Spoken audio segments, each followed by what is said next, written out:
Hi friends, welcome to our channel.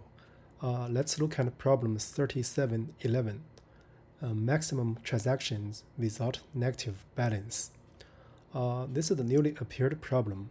And, in this video, we are going to do it using a data structure called heap. So we are going to use a min heap. That's the one thing. Another thing is that we are going to do a linear scan. So basically, if you look at the problem statement, so you have a transactions, which can be positive, can be negative, right? So the account starts with a balance 0, and then the balance must never become negative, right? The transactions must be considered in the given order, but you are allowed to skip some transactions. Actually, this sentence makes the problem slightly harder, because if we don't consider the order, we just need to sort, right? We get all the positive or non-negative ones, and then gradually pick the smaller, the negative ones from small to large, from large to small, right? In other words, so this will be rather straightforward. But here, this paragraph is the core of this problem, right? So we want to return an integer denoting the maximum number of transactions that can be performed without the balance ever going negative, right? So if you look at the three examples, so they give a detailed explanation. Therefore, we are not going to go through that. And when we do the coding, actually, we are going to explain the logic, and also we are going to do some prints, so which helps you digest the details. What I emphasize is that you need to look at the constraints. So here, the length of this list can be as long as 10 to the power 5. So when we do the coding, we need to think time complexity. So the second one is that the transactions can be 0, can be positive, can be negative, right? So basically, we are going to follow this hint, right? So the hint actually is rather straightforward. So if a transaction is non-negative, so it's greater than or equal to 0, take it, right? So if a transaction is negative, is less than 0, so we'll consider two cases. So one is that, so the current balance plus this transaction, if a transaction, let's call it t, right? Plus this t is still non-negative. Then we also take it temporarily. And then we record this, and then if you think of as a loop of those, right? These negative values. So in a heap.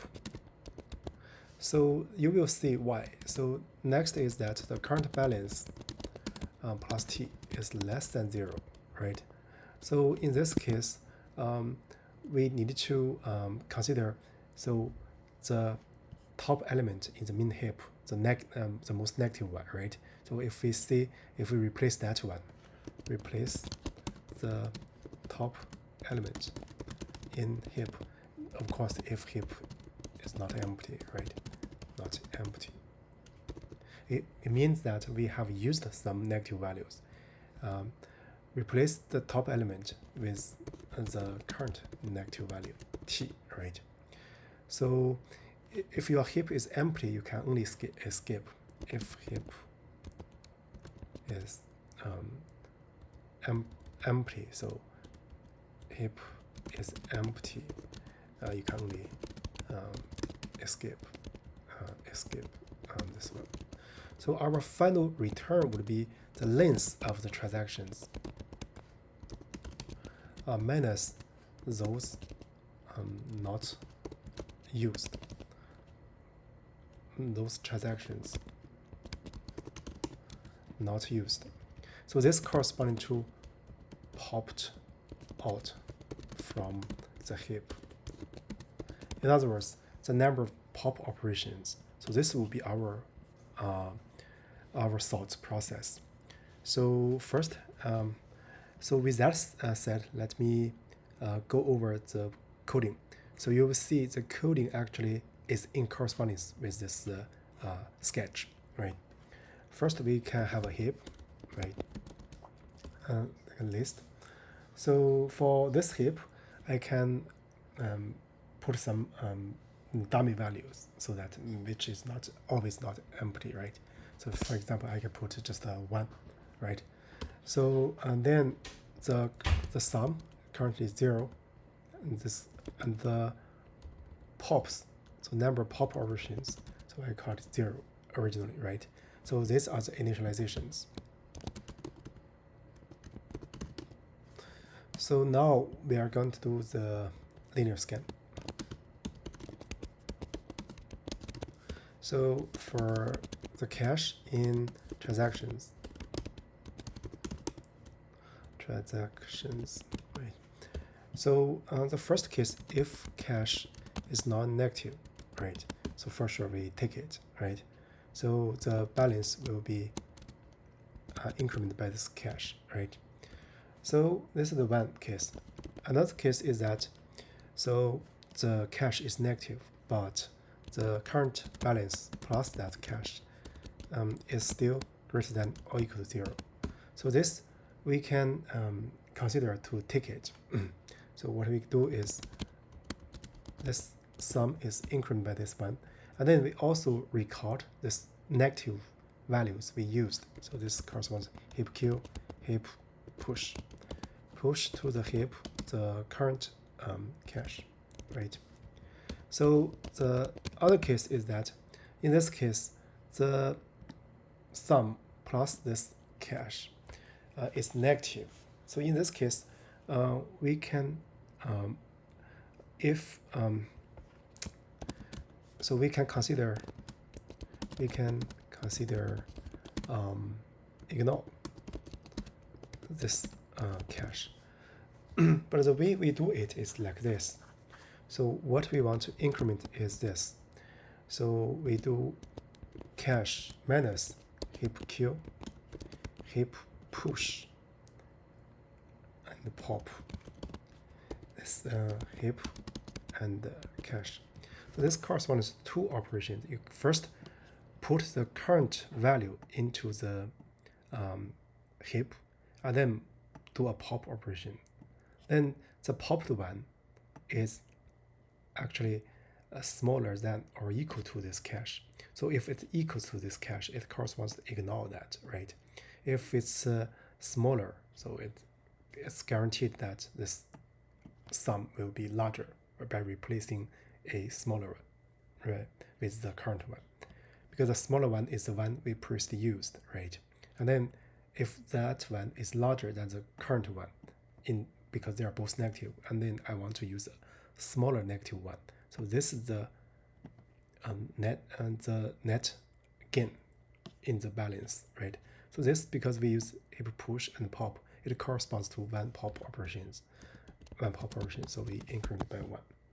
So then what we want to return actually is nothing but the transactions.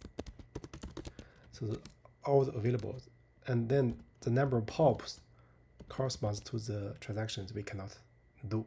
So this will be the maximum transactions we can do. So that's actually the full code. Let me first run it. It passes the test cases. So now let me first submit. It passes all the cases. So now let me make some comments.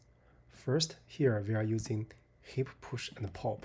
So this is actually in perfect correspondence with this hint 4, right? If you read it, this is exactly the same. This is the one. So actually in the Python implementation, if you do the heap push and pop, you first do a push and then do a pop.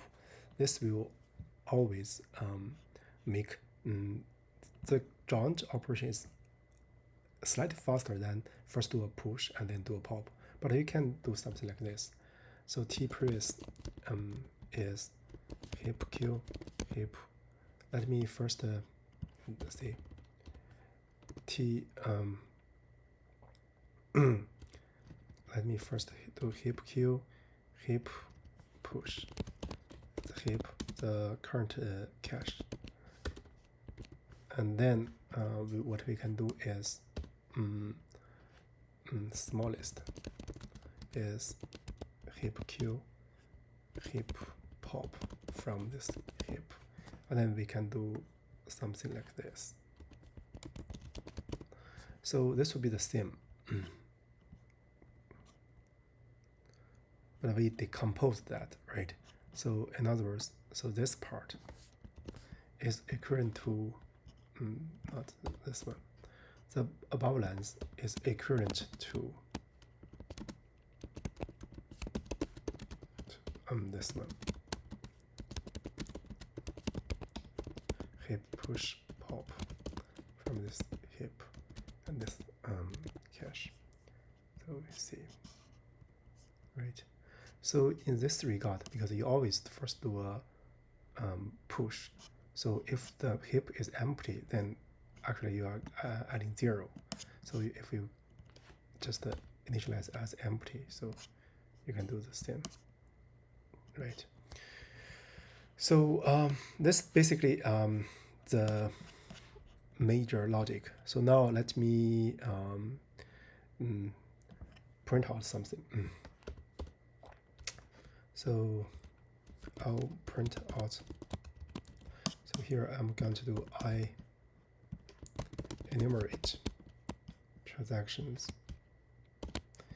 Then I'm going to print out a number of things. First is I, right? And the second one is cache, the current cache. And then so the heap status and the balance, right? So, and then I also want to specify the pops, right? So now you can see heap. Let me do this, right? So if you look at example 1, so you can see when I equals 0, so you take this one, so you get this one. And then if it's -5, so you cannot take this one. So your cache is negative, so the heap is like this. This is still the same. There's one pop operation due to this one, right? I put -5 into the heap and then pop it out. Then look at the third one, so it's 3. So then the heap is still empty because it's positive, right? This is the 5 and the pops is still 1. And then I met a -1.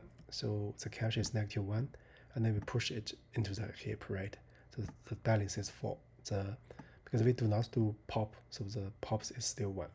And lastly, we have a -2, and then the sum is 2, and then this is the heap top element. The pop operation is still 1. So overall, only 1 you cannot take. That is this guy, right? You get a 4.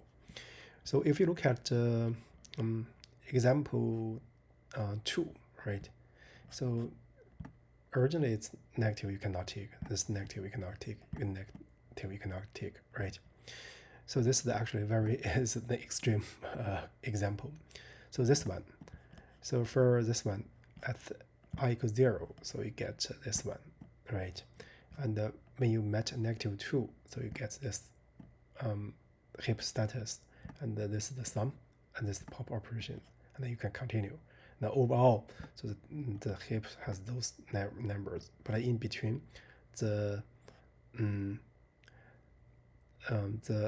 one is 2, and the smallest is 1, right? Because this one, this is the one, all the others will be greater than or equal to 1. So overall, this is 6.